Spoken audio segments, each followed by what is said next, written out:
यदि नाम जप नहीं हो रहा, प्रियालाल का आश्रय नहीं, धाम का परिचय नहीं, तो तुमने समस्त पुराण कंठस्थ कर लिए, वेद कंठस्थ कर लिए, तो क्या होगा? कहा भयो बहुज्ञ होए पुराण वेद पढ़ नहीं। बहुत ज्ञान है तुम्हें, वेद पुराण पढ़ लिए, पर तुम्हें नाम जपने में प्रीति नहीं, निरंतर भगवत चरणारविंद में प्रीति नहीं, सेवा में प्रीति नहीं, धाम का परिचय नहीं, तो हुआ क्या? इससे क्या हो जाएगा? लोग तुम्हारा बहुत सम्मान करेंगे, बहुत पूजा करेंगे, बस, लेकिन जब काल सर्प डसेगा तो सब नष्ट हो जाएगा। क्या हुआ? तुमने बहुत यज्ञ किए, बहुत दान दिए, इनका फल पुण्य होगा, पुण्य फल से स्वर्ग जाओगे, स्वर्ग में भोग भोगोगे, फिर वहां से पतित होकर मृत्यु लोक आ जाओगे। काल सर्प से तो नहीं बच पाओगे। पर्यो प्रवाह काल के कदापि छूटी है नहीं, श्री व्यास नंद नाम जो प्रतीति सो न रटे। अगर विश्वास करके नाम जप नहीं किया तो काल के प्रवाह से आप नहीं बच सकते। श्रीपाद कह रहे, प्रकंपा काला हे रपि नहीं नवा देह दलने। और जिसने वृंदावन का आश्रय ले लिया वो भयभीत नहीं होता। समुद्र जाए शरण ते डरत ना काल डर, कोई डर नहीं रहता, निडर निर्भय। अगर नहीं हो निर्भय तो अभी शरणागति पुष्ट नहीं हुई, अभी अपने स्वामी के चरणों में देहाभिमान अर्पित नहीं किया। प्रहर्षो ना ब्रह्माद्यधिक विभवे नापि परमा। जो वृंदावन का आश्रय लेता उसे वो संपत्ति प्राप्त होती कि ब्रह्मा जी के पास भी नहीं वो संपत्ति। फिर ब्रह्मा के रचे हुए सृष्टि में क्या बात? क्या दंपति संपत्ति पाई? प्रियालाल में, ब्रह्मा जी के पास प्रियालाल नहीं, प्रियालाल रूपी प्रेम संपत्ति उनके पास नहीं है। प्रहर्षो ना ब्रह्माद्यधिक विभवे नापि परमामृत ब्रह्मानंदे समधिगत वृंदावनम हुआ। और ना ब्रह्मानंद में वो सुख है जो प्रियालाल की सेवा और रूप माधुरी, लीला माधुरी में है। मान लो बहुत आनंदित हो जाओगे, मान लो कुछ पैसा नहीं लगना हो, बहुत बड़े धनी हो जाओगे, बहुत बड़ा लाभ मिल जाएगा।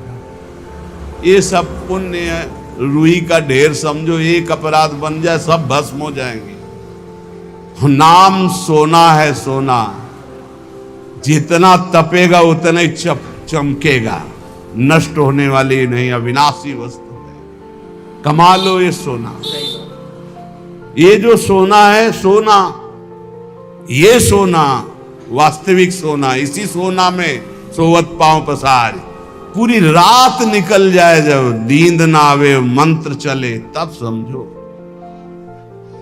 इसके लिए कभी सर्दी में कंबल नहीं उड़े गए, इसी बात के अभ्यास के लिए कभी कंबल नहीं। जो नीचे मार्किन पहने वही मार्किन उतार कर ऐसे पैर से फंसा के सर, पूरा शरीर कांप रहा है। मंत्राकार वृत्ति, पेट में अन्न नहीं, ऊपर वस्त्र नहीं, गंगा का किनारा, भीषण सर्दी, 1 मिनट नींद नहीं, मंत्राकार। 4 बजे गंगा में फिर खड़े। ऐसे थोड़ी भागवती वृत्ति बनाई जाती है। ऐसे लगा जाता है जैसे गरीब आदमी ओवर टाइम करके पैसा कमाता है, किसान आदमी रात दिन लगा रहता है। ऐसे कायर पुरुष थोड़ी भजनानंदी होते हैं। ये शरीर को बहुत दुलार करने वाले भजनानंदी नहीं होते। सच्ची मानिए, जितना सुख शरीर को दोगे उतना अध्यात्म सुख से हीन होते चले जाओगे। मारो इस प्रकृति जन्य की अधीनता को, तुमने जो स्वीकार कर रखी। हर प्रकृति का वार सीधे सहो। यह प्रवचन नहीं करते, जीवन में जो जिए वो बता रहे हैं। किसी आश्रम में ठहरना नहीं, ऐसे आश्रम में ठहरना जहां जंगल किसी का जाना नहीं, ऐसे बहुत से आश्रम मिले। जीवन भर प्रकृति से लड़ना रहा है, तभी परमात्म चिंतन का एक तार भाव बनता है। जब सीधे प्रकृति का वार सहे, यम ही न व्यथ्यंते ते पुरुषम पुरुषर सब। काशी के घाटों में जो तपन होती थी दिन भर धूप की, तो रात्रि के 2 बजे तक तपना ही होती थी, और 2 बजे उठ के नहा के विश्वनाथ जी जाना है। जीवन को एकदम प्रकृति से वार सहने वाला बना ले तो बहुत आनंद आता है। ये सुविधा नरक समझो, सच्ची मानिए आप। हरि भजन में दिखावा कभी नहीं होना चाहिए, नहीं तो सच्चाई का हरि भजन छूट जाएगा। भजन करने वाले उपासक को कभी कीर्ति की चाह मत रखना, ये हम प्रार्थना करते हैं। ये अंतिम वो खाई है जहां से गिरा करके भगवान से विमुख कर दिया जाता है। दिन है तो रात आएगी, रात है तो दिन आएगा, ऐसे देखना हम तुमसे कहते हैं। ये सब केवल बाहरी है। आंतरिक श्रद्धा अटूट होती है, बाहरी श्रद्धा में कोई दम नहीं होती। हम इन श्रद्धाओं की दम नहीं होती। इनको तो हर गली में खड़ी होना, जहां वाह वाह वहीं खड़े हो गए। श्रद्धा वो होती अटूट कि चाहे जैसी परिस्थिति हो, चाहे जैसी घटना हो, मैं आपका हूं तो सिर्फ आपका हूं। वो होंगे अंगुलियों में गिनने वाले, वो अंगुलियों में गिनने वाले होते। कैसे तुम्हें बताएं, मतलब बहुत विचित्र गति। आध्यात्मिक आनंद की प्राप्ति के लिए बिल्कुल व्यवहार शून्य जीवन जो जिया गया, उसमें बिल्कुल विपरीत जीवन प्रभु ने ये किया है।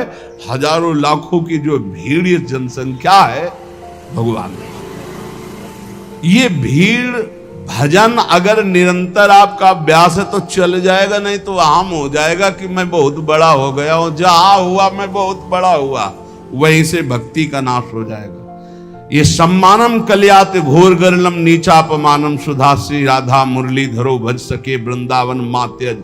ए भाई, कभी भूलकर भगवान से यश मत मांग लेना कि हमारा भी नाम हो जाए। बहुत खतरा है इस नाम में, बहुत खतरा है।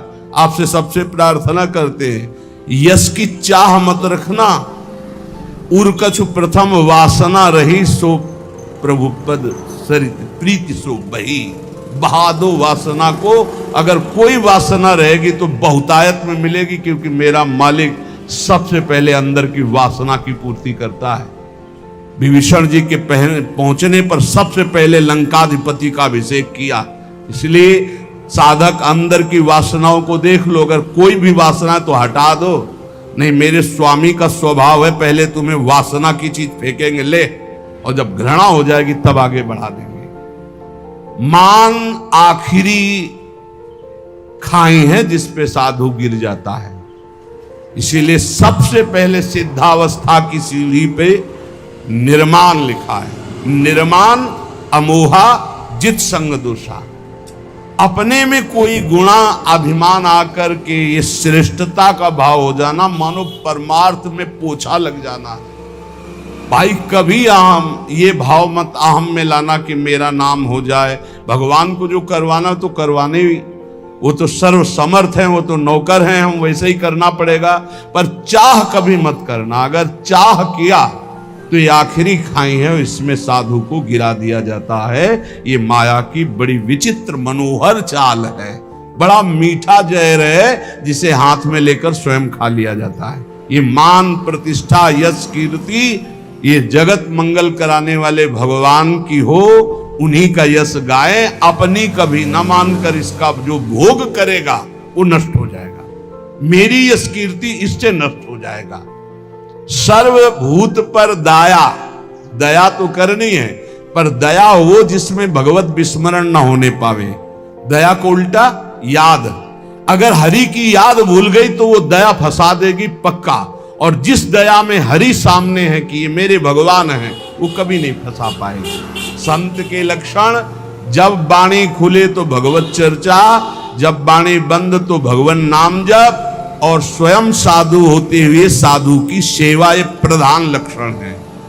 हरि को भजन, साधु की सेवा, सर्वभूत पर दया।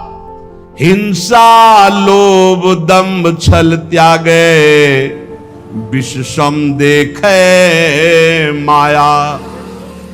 कभी किसी की हिंसा न करे, ये साधुता का लक्षण है। कभी जीव को, किसी जीव को कष्ट देना नहीं। मन से, वचन से अगर आप थोड़ा भी किसी के प्रति रूखा भाव कर लें तो आप अंदर देखना आपके भजन में फर्क पड़ जाएगा। ये अंदर के अनुभव की बातें करते।